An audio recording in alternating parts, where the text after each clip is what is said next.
Hello, this is Joe Strazzeri, and welcome to our conversation about our shared purpose card deck, hopefully the one you have in your hand right now.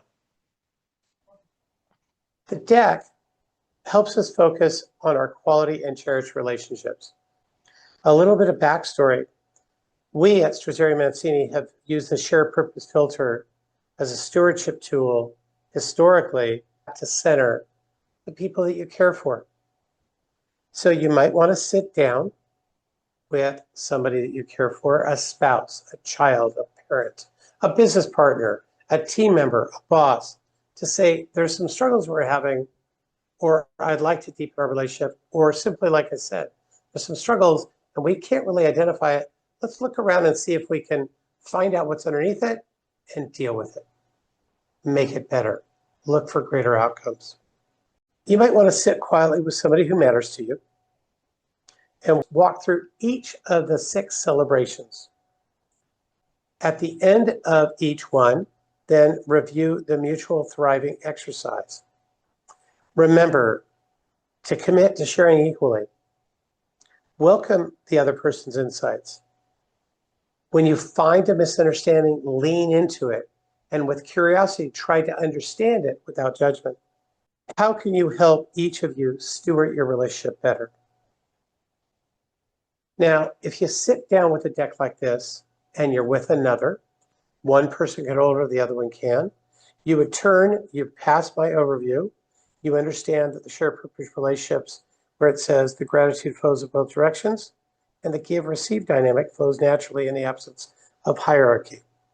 I would then look, just to look, at the second to last card in the deck, where it says what exercise you're going to do afterwards, after each of the 6.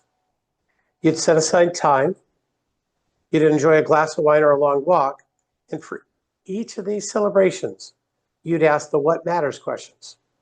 What matters more than ever before, what matters less than previously, and what matters the most. So on the first one, let's say number 1 in there, it says we honor the magnitude of our combined potential. If I was sitting with Ella and having this conversation, I would say, Ella, I used to think I contributed more, but what we do together is far greater than I could ever do alone. Do you feel the same? And then Ella would give her opinion of the same conversation. After we talked about it for a while, I would then say, well, after I've thought about it, what matters more to me than ever before is understanding what your relationship with that and me understanding that I see you differently now. What matters less is the hierarchy between us. And what matters the most is me remembering to remind you of how well I appreciate what you do each time. We could then maybe go to number 2 or skip to number 3 even. And number 3, the questions matter as much as the answers. And we talk about that. And Ella would say to me, well, Joe, not all the time with you. Sometimes you're just driving to answer, and I still have questions, and I think we don't get as much done or as good as if you would have asked. I say, well, I feel rushed. And then Ella would say, well, how about if I ask you when you're not rushed? So that way we can talk about it more, and we'll have less misunderstandings. And we go through that same what matters more, less, or most conversation.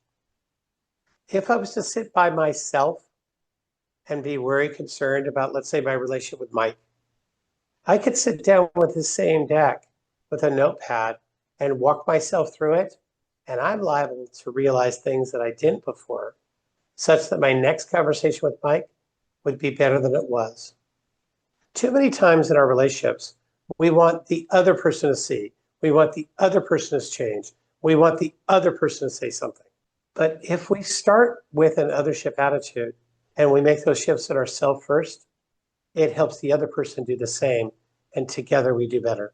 Thanks a lot for sharing time.